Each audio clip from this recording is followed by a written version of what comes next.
Hello guys, আমার জন্মদিনে আমি নিজেই পায়েস বানাচ্ছি। মা ধরতে লেগেছে চন্ডি পাঠ করে, আমার হাত থেকে শাশুমা কেড়ে নিল চন্ডিটা। আর চন্ডি খুন্তি যাই হোক।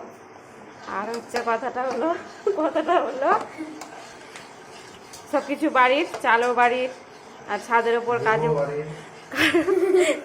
উপর কাজু কিশমিশ আছে। কাজু কিশমিশ আছে না, কাজু কিশমিশের গাছ আছে, ওখান থেকে ভেঙে নিয়ে আসলাম। আর গরু তো বাড়িতেই আছে। আর এদিকে লুচি ভাজা চলছে, কিশমিশ শুকাচ্ছে, আঙ্গুরের গাছ আছে। আর এদিকে লুচি বেলছে, এটা বাড়ি। লুচিটা বেলছে, ওটাও বাড়ি থেকেই তৈরি হচ্ছে। আটা